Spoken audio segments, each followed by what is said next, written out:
The wind screamed against the windows like a wounded animal, and the old cabin creaked as if it too were bracing itself against the storm.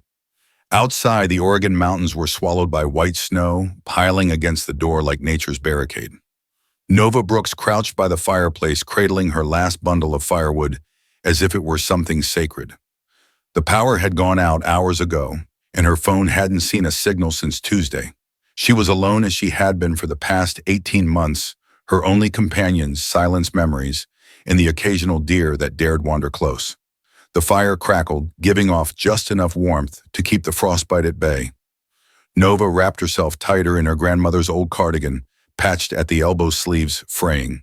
She had made peace with this life, this remote, stripped-down version of living. After all, it was the only thing that made sense after the world she once knew collapsed under her. But even peace had its limits. The food shelves were half empty, and the heater's backup generator had run dry last week. She'd rationed everything not out of panic, but discipline, just like she'd always done. Then came the knock. At first it was so soft she thought it might be the wood settling. But it came again firmer this time. 3 knocks, deliberate and urgent. Nova stiffened, her heart lurching against her ribs. Nobody came up this far in the mountains. Nobody ever knocked on her door. She stood slowly reaching for the fire poker, more symbolic than effective, but it gave her a sense of control. The storm shrieked outside, drowning most sounds, but the knock came again. Her mouth went dry. "Back away from the door," she shouted, voice hoarse from disuse. "I'm armed." No response, only wind. Then faint but unmistakable, a man's voice cracking through the storm. "Please, I'm not here to hurt you. I have my daughter with me. She's sick. We just need somewhere warm. Just for tonight." Nova's grip on the doorknob tightened. She should say no. Every instinct, every lesson she had learned growing up a black woman in a world that didn't always protect her, told her this was dangerous. She had been taken advantage of before. Kindness, she had learned, was a currency many were happy to steal and never repay. And yet she peered through the frosted window, the glass blurred by layers of snow and ice. There, barely visible in the dim stormlight, stood a man, tall, soaked, shivering, and huddled in his arms a child. Her face buried in his chest, her body motionless, limp with cold, or illness, or both. "I'm sorry," the voice said again, quieter now.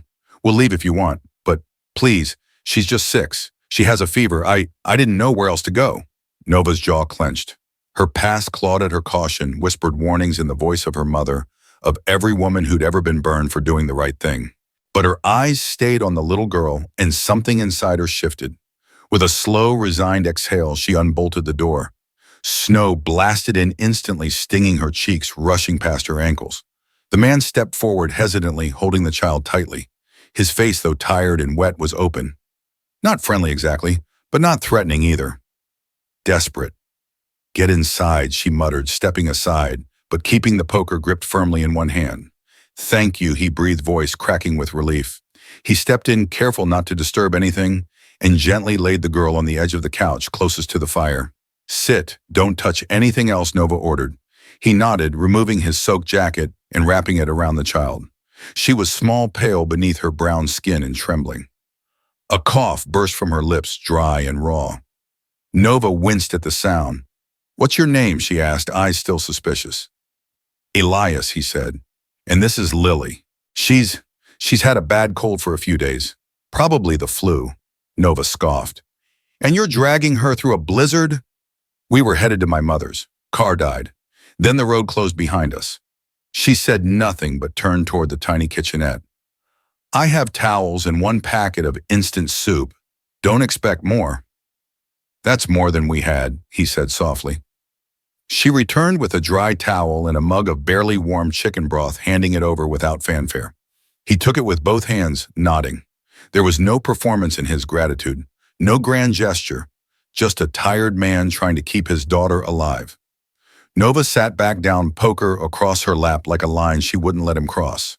But even as she watched Elias tend to Lily, something in her chest softened. Not trust, not yet, but a flicker of something dangerously close. For the first time in a very long while, her cabin wasn't silent. And despite everything screaming inside her to stay guarded, it didn't feel like a mistake. Not yet. The fire popped softly as Nova sat in her worn armchair, poker still resting across her lap, though her grip had eased. Elias and Lily hadn't moved much. He cradled the girl gently, her head now resting in the crook of his arm, his own eyes blinking, slowly struggling against sleep. The room had settled into a heavy silence, not tense, not yet warm, but undeniably changed. Nova stared at the orange flames, letting the heat blur the edges of her thoughts. She wasn't used to this company, voices, a presence other than her own heartbeat and the occasional owl, and yet she didn't feel the urge to reclaim her solitude. "I'm not afraid of you," she said abruptly, eyes still on the fire. Elias looked over, his voice low and rough. "I know." His calm unnerved her, more than if he'd jumped to defend himself. She glanced at Lily, noticing the way her small hands clutched his flannel shirt even in sleep. She couldn't remember the last time she'd seen a child cling to someone like that and feel safe. "You're letting strangers into your home?" he added, tone gentle. "I'd say you're either brave or reckless." Nova gave a tired half smile. "I'd say the same to you." For the first time since they'd arrived, his mouth curved into something resembling a smile just for a moment, but it carried a weight Nova didn't fully understand. She leaned back, the poker slipping from her lap to the floor with a dull clank. Neither of them flinched. "Storm should ease by morning," she said. "Then you leave." Elias nodded. "One night, that's all we need." But as she looked at Lily's flushed cheeks, her lips dry and cracked from the cold, something in her tightened. She reached for the kettle and filled another mug, this one with the last of her chamomile tea. "She won't sleep well unless that fever breaks," she muttered, handing it to Elias. He accepted it with quiet gratitude, tilting it carefully against Lily's lips. The girl stirred, but didn't wake, managing a few sips before settling again. Nova stood and lit 2 stubby candles, placing one on the table beside them. The power wasn't coming back tonight, and the generator had long since died. But the light, the flickering golden glow, felt steadier than the storm outside. "She likes chicken noodle," Elias said, suddenly, his eyes on the mug. Nova raised an eyebrow. "She didn't drink much," he smiled faintly. "Still, it's what her mom used to make." Nova said nothing for a beat, then softly she passed. "Yeah," he said, 3 years ago. His voice didn't crack, but it bent under the weight of the words. "I'm sorry," she said, and meant it. Elias nodded. "I keep moving, trying to find work, a better school, cheaper housing, trying to keep her smiling." Nova glanced at him, at the way he rubbed Lily's back in slow circles without even thinking about it, like second nature. Most men she'd known used children as a prop for sympathy, for praise. Elias just loved her, quietly, constantly. "I have an extra blanket," Nova said, almost too softly to hear. "It's in the back, white with little blue flowers." Elias looked up, surprised. "You don't have to." "I know," she cut in, "but I want to." She stepped into the hallway, the wooden floors cool beneath her feet. In the linen closet, her hand hovered above the old quilt. Her grandmother had made it when she was 10. Nova had sworn she'd only use it if she ever had a family of her own. But now somehow it didn't feel like giving it away. It felt like honoring the hands that stitched it. When she returned to the living room, Elias was on the floor next to Lily, gently wiping her forehead with a damp cloth. He didn't hear Nova come in. She paused at the threshold, watching him fold the towel just so, placing it back in the kitchen, exactly where she'd taken it from earlier. The kind of quiet order only someone who respected space would follow. She stepped forward and held out the quilt. "Here," she said, barely above a whisper. Elias turned, startled. "This is beautiful. It's warm," she replied, and then added, "and clean." Their hands brushed as he took it, and something passed between them. Not romance, not yet, but a recognition.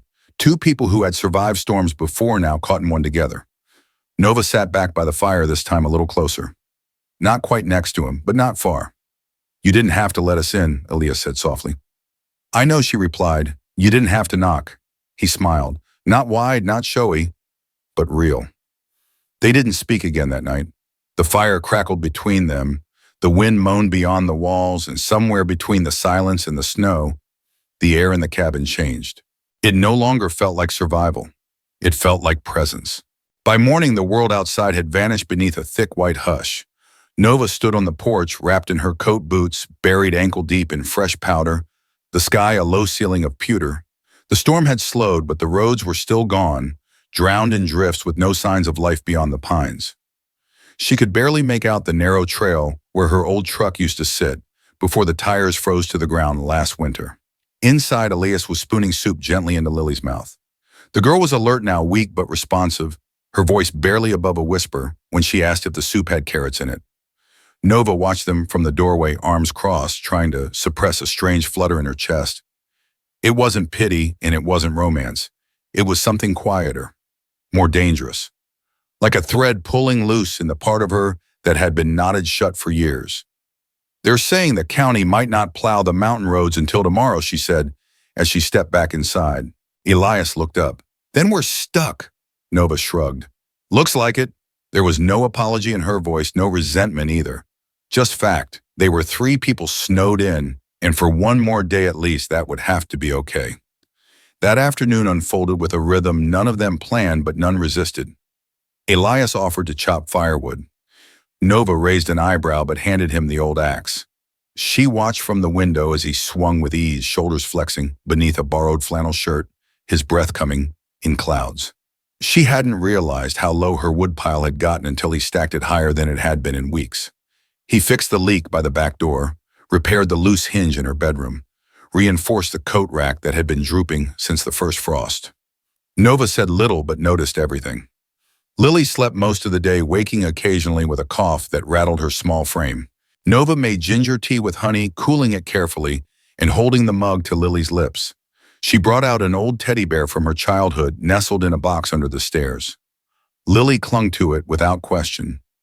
Later, when the girl stirred with feverish restlessness, Nova smoothed her hair and hummed something soft, half lullaby, half memory, without even realizing she'd started. Elias watched her from the doorway of the small bedroom. She didn't see him. She was too focused on Lily's face, too present in the moment.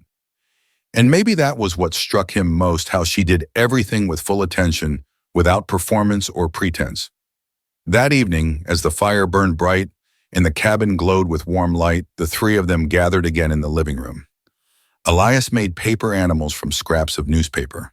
They were lopsided and clumsy, but Lily laughed anyway, cradling a crooked rabbit in her lap like it was made of gold. Nova told stories, ones her grandmother used to whisper when the power went out. Tales of brave girls and gentle storms of magic found in quiet places. Her voice, usually firm and guarded, softened as she spoke. It floated like candlelight. When Lily grew tired, she reached for her backpack and pulled out a worn notebook and a stub of colored pencil. She scribbled furiously for a few minutes, then held up the drawing with a grin. "This is you," she said proudly, pointing at a figure in yellow hair, like firelight arms stretched open beside a glowing doorway. Nova took the paper slowly. The drawing showed their cabin's snow falling around it, a tall man holding a little girl's hand at the threshold, and standing in the doorway, surrounded by gold, was her. "I wanted to remember this," Lily said. "This is my second home now." Nova's throat tightened. She didn't know what to say. She didn't know how to breathe. Elias looked at her, not with gratitude this time, but something deeper, a recognition, an anchoring. The way her fingers had brushed Lily's cheek, the way she held the silence like it mattered. He hadn't meant to find this. He hadn't expected her.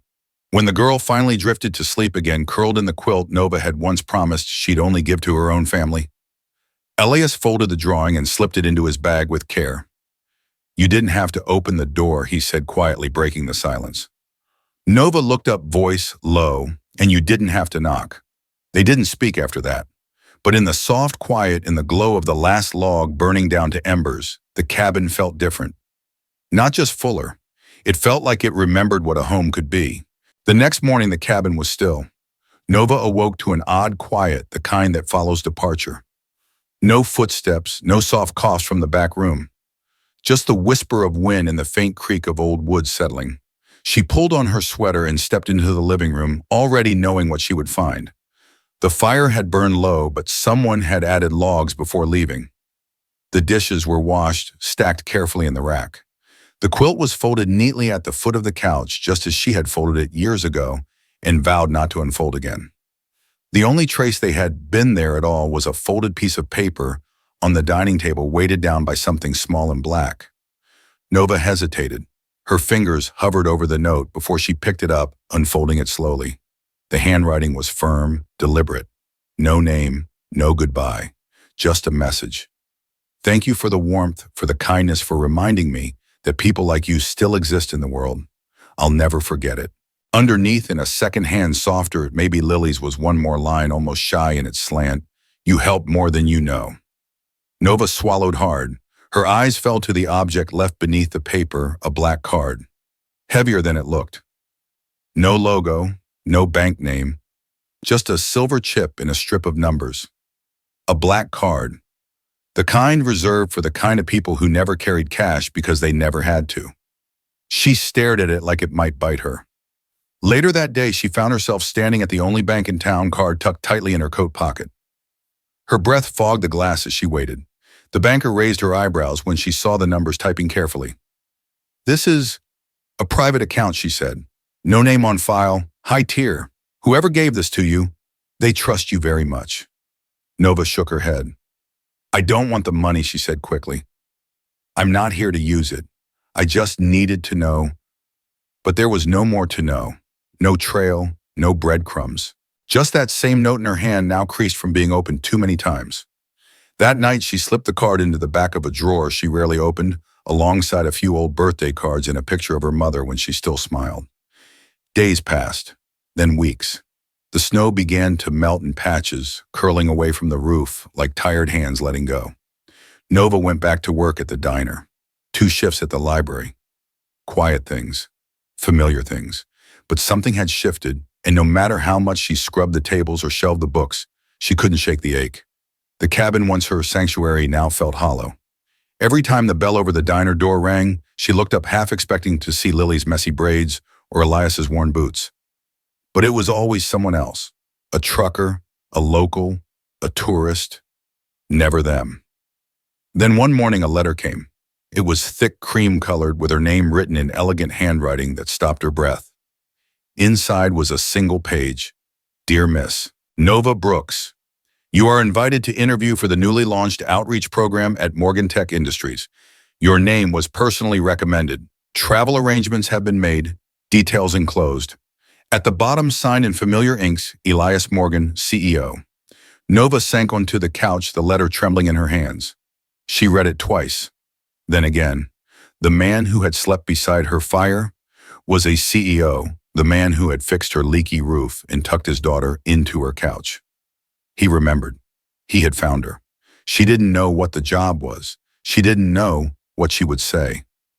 But as she looked down at the letter resting against her chest, one thing felt achingly certain. Her story with Elias Morgan wasn't over yet. The elevator rose higher than anything Nova had ever known. 32 floors up, past steel and glass, and lives so far removed from her own that she might as well have stepped into another universe. Her thrifted blazer itched at the shoulders, and the sensible heels she'd borrowed from a neighbor pinched with every shift of her weight.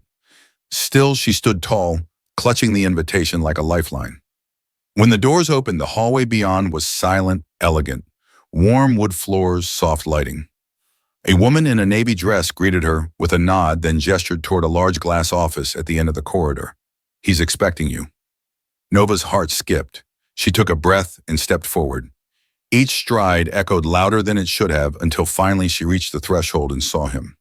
Elias stood by the window back, turned hands clasped loosely behind him. He wore a dark suit, sharp and immaculately tailored, the kind that said without words, this man decides things. This man runs things. But when he turned, when their eyes met, Nova saw something else underneath all that polish. Recognition, relief, maybe even something like hope. Nova, he said, like her name was a familiar note in a long-forgotten song. Elias, she replied, not quite trusting her voice. He stepped forward, no tie, no pretense, just him. Still taller than she remembered, still too quiet, like every word had to earn its way out. I was wondering if you'd come. You invited me, she said, her smile uncertain. I hoped you'd say yes. They stood in the middle of that gleaming room, neither rushing to speak. Then Elias motioned toward a sitting area. Nova lowered herself into the plush armchair, still not sure if she was dreaming. He handed her a folder. Inside, carefully pressed and preserved, was Lily's drawing, the one with the golden light spilling from the cabin door. Nova stared. You kept it, I took it, Elias admitted. That morning. I knew Lily would want me to. She called you our angel that night. Nova's breath caught. She hadn't let herself think about that moment, not in any real way. Not about what it had meant. Not about what it had changed. I didn't tell you who I was, Elias said. That night wasn't planned. We weren't supposed to end up there. But since then, I've been trying to figure out how to repay what can't be repaid. She shook her head. I didn't do anything extraordinary. You gave us shelter, dignity. You gave Lily safety when we had none. And me? He paused. You reminded me of something I'd forgotten: what quiet strength looks like, what compassion feels like without a price tag. Elias stood and walked to his desk, retrieving another folder. This one was thicker, weightier. I've launched a new initiative: community outreach, rural education, emergency aid. I want you to lead it. Nova blinked. Me, you've lived it. You understand what it means to give without expecting anything back. That's the kind of leadership I want. She stared at him, searching for the catch. This isn't about money, is it? He smiled, soft and certain. No, it never was. She looked down at the proposal in her hands, her name already typed in the header. She had spent so long trying to stay afloat that the idea of steering something, of building, of leading, felt impossibly far away. And yet as she looked at Elias, she saw no hint of charity in his offer. Only belief. I'll do it, she said quietly. Not for the salary, not for the office, but because something in her long dormant had finally stirred. Purpose. Elias nodded as though he'd known all along, and in that moment, as the city stretched behind him, and the memory of snow still lingered at the edge of her heart, Nova understood. She hadn't just opened a door for someone that night. She had opened one for herself. Nova arrived early on her first official day, early enough to watch the city stir awake through the glass walls of Morgan Tech's lobby, to feel the hum of ambition pulse beneath her shoes. The title was still fresh: Director of Community Initiatives, but it hadn't taken long to realize that names meant less here than perception. And perception in this world was currency. By 8:03, she was already in Elias's office. You're late, he said without looking up. By 3 minutes. That's 3 minutes. I don't get back, he replied deadpan. Nova rolled her eyes. You always this charming, or is it just for me? He looked up then, and for a moment his expression softened. You'll figure it out. She wasn't sure if that was a warning or a vote of confidence. Vera, Elias's assistant, entered with a tablet in hand. Her movements were sharp, deliberate heels, clicking like punctuation. Miss Brooks, she said smoothly. Welcome to Morgan Tech. Nova met her gaze. Oh, we're doing last names. That's cute. Vera raised one brow, clearly unimpressed, but didn't respond. Before leaving, she offered a crisp, almost begrudging, good luck. Didn't sound like encouragement, more like a dare. But Nova didn't flinch. Within the hour, Elias called her into the war room, a high-tech conference space that felt like a glass cage suspended above the city. Waiting inside were 3 men in designer suits, one of them old enough to remember when the market ran on handshakes, not algorithms. Richard Vance, Elias said, nodding toward the man with the silver hair slicked back like a billboard version of power. He's leading the Aurelian Group deal. Nova nodded. The one that wants to outsource manufacturing. Vance barely spared her a glance. It's a strategic partnership, nothing personal. Nova felt something coil in her spine. That phrase, nothing personal, had always been code for someone else's life is about to burn. I'm sure, she said coolly, because it's never personal when it's not your job on the line. Elias didn't interrupt. He just watched. Vance turned, finally giving her his full attention, though his eyes made it clear he was still calculating her worth. And you are Nova Brooks, Director of Community Initiatives. She didn't offer her hand, she didn't smile, and she didn't lower her voice. Vance chuckled like she was an interruption. Look, sweetheart, Nova's voice sliced through the room. Let's not. Silence. She pulled out a file and laid it flat on the table. This is a 3-year projection showing what happens when you chase short-term gains by offshoring production. You'll cut costs for 12, maybe 18 months, but labor rates will rise, infrastructure will crack, and when your PR team's scrambling to clean up the headline American jobs sold to foreign bidders, your investors will wonder why you didn't see it coming. Vance didn't touch the file, but he looked at it, then at her. You think you can scare me with hypotheticals? I don't scare easily, she said, voice calm, but I do plan, and if you don't take this deal apart now, you'll be picking up the pieces for the next decade. Across the table, Elias leaned back, arms folded, eyes fixed on Vance. The room shifted, slightly, but enough. Vance tapped the file once, then stood. We'll revisit the proposal.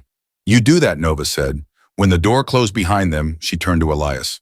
Well, he didn't smile, but the edges of his mouth tipped just enough to say, I told you so. I hired you for a reason, he said. Nova let out a slow breath. Her heart was still pounding, but not from fear, from the unmistakable thrill of being heard. And for the first time since stepping into this world of glass and gold, she felt it not just that she belonged, but that she could lead. 2 months passed. The rush of boardrooms and battles became routine, the sharp lines of corporate power less foreign, though no less dangerous. Nova had learned to navigate them, learned which glances meant trouble, which silences were loaded. She didn't smile as much, but she didn't shrink either. She had carved space for herself here, not as a symbol, not as a favor, but as a force. And then everything unraveled. She had just returned from a client meeting when Vera found her in the hallway, voice, tight eyes, unreadable. We have a problem, she said, handing Nova a printed email. Nova's stomach turned the moment her name appeared in the subject line. A company report, financials, confidential, leaked to the press, and the email trail led straight to her. This isn't mine, Nova said, her throat dry.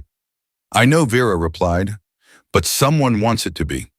The air thickened, pressing against her ribs. She'd been in enough rooms to know how this played out. A black woman with authority accused of breach. It didn't matter what was true, only who got to speak first. Who else knows? Vera hesitated. Julian and the board. Nova didn't wait. She stormed into Elias's office. He was standing by the window, jaw tight, the city reflected in his expression. Tell me I wasn't wrong, he said quietly, not turning. Nova slammed the paper onto his desk. This isn't me. I want to believe that, he said, turning now, his eyes searching hers. But the leak is serious. Millions at stake. Investigations. The board wants someone accountable. And I'm easy to burn, she said bitterly. New hire, the outsider. A little too confident. The silence that followed wasn't denial. It was confirmation. Nova folded her arms, jaw set. So what happens now? Elias didn't answer right away. Then carefully we find the real leak. She blinked. Vera's already tracing the source. Whoever did this covered their tracks, but they missed something. We'll find it. Nova stared at him. There was steel in her spine, but something in her cracked just a little. And if we don't, Elias's voice dropped, then we make them regret underestimating you. That night, she and Vera combed through logs, email servers, anything they could access.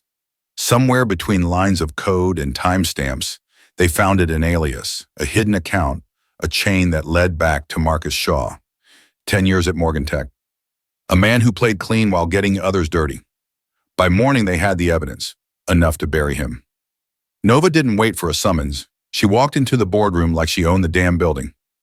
Dozens of suits turned as she entered, surprise rippling like electricity. Elias sat at the head, unreadable. Miss Brooks, one board member began. I assume Nova cut in. You're all about to make a very expensive mistake. She tossed the folder onto the table. Here's what you missed, she said. This isn't just a paper trail. It's bank transfers, call logs, traced connections, and every one of them links to Marcus Shaw. Shaw, seated 2 chairs down, paled visibly. Nova didn't wait. You targeted the wrong person. And before you ask, yes, the legal team has copies. So does the press. Try to spin this, and you'll lose more than stock value. The room fell silent. Shaw stood, his voice trembling. She's bluffing. Nova turned to Elias. Am I? Elias rose slowly. No, she's not. His voice was cold steel. Effective immediately, Marcus Shaw is terminated. Legal action will follow. And if anyone else thinks they can play games, consider this your warning. No one moved. Nova didn't smile. She didn't need to. 2 weeks later, she stood beside Elias at Lily's middle school graduation. The girl beamed from her wheelchair diploma, clutched like a trophy. I told you I'd make it, Lily grinned. Nova ruffled her hair. Never doubted you. Elias stood beside them, his usual calm softer. Now his gaze lingering on Nova a moment longer than necessary. Lily looked between them, smirking. So, are you two gonna hug or what? Elias sighed. Absolutely not. Nova snorted. God, no. But in that laughter and the warmth of a child who once trembled in a stranger's arms, Nova felt it fully finally. She hadn't just survived this place. She'd claimed it, and now she wasn't going anywhere. If this story moved you, don't forget to like, subscribe, and share it with someone who believes in second chances. Thank you for watching. Your presence here means more than you know.